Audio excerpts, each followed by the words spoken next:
أعوذ بالله من الشيطان الرجيم. بسم الله الرحمن الرحيم.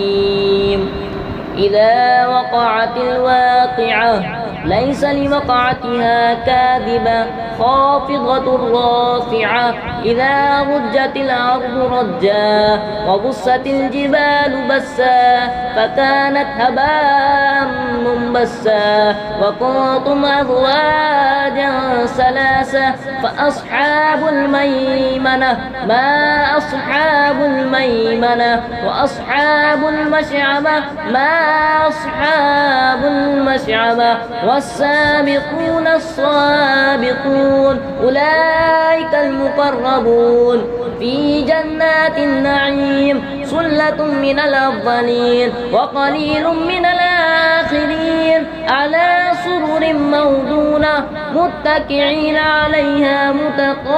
متقابلين يطوف عليهم ولدان مخلدون بأكواب وأباريق وكأس من معين لا يصدعون عنها ولا ينظفون وفاكهة مما يتخيرون ولحم طير مما يشتهون وحور عين كأمثال اللؤلؤ المكنون جزاء بما كانوا يعملون لا يسمعون فيها لغوا ولا تأثيما إلا قيلا سلاما سلاما وأصحاب اليمين ما أصحاب اليمين في صدر مقدود وطلح منضود وظل ممدود وماء مسكوب وفاكهة كثيرة لا مقطوعة ولا ممنوعة وفرش مرفوعة إنا أنشأناهن إنشاء فجعلناهن أبكارا عربا ترابا لأصحاب اليمين ثلة من الأولين وثلة من الآخرين وأصحاب الشمال ما أصحاب الشمال في صموم وحميم وظل من يحموم لا بارد ولا كريم إنهم كانوا قبل ذلك مترفين وكانوا يصرفون على الحرص العظيم وكانوا يقولون أئذا متنا وكنا ترابا وعظاما أئنا لمبعوثون أو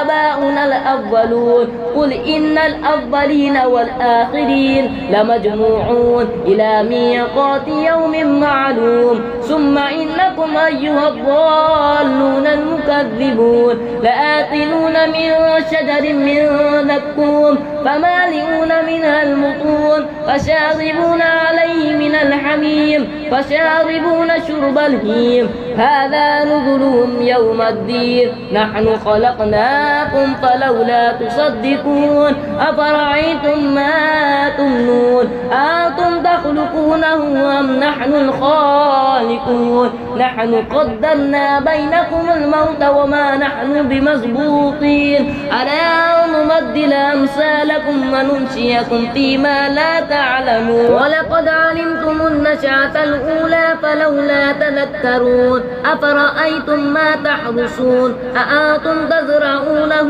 أم نحن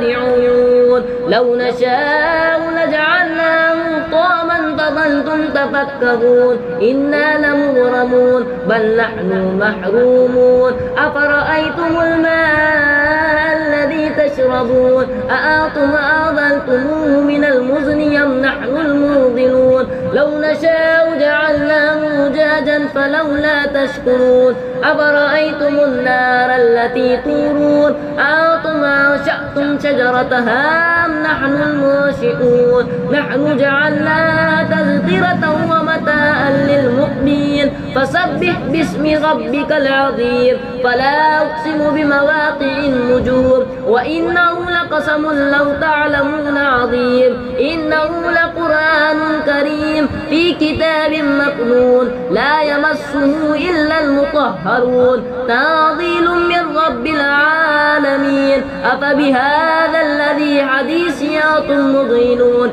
وتجعلون رزقكم أنكم تكذبون فلولا إذا بلغت الحلقوم وأنتم حينئذ تنظرون ونحن أقرب إليه منكم ولكن لا تبصرون فلولا إن كنتم غير مدينين ترجعونها إن كنتم صادقين فأما إن كان من المقربين فروح وريحان وجنة نعيم وأما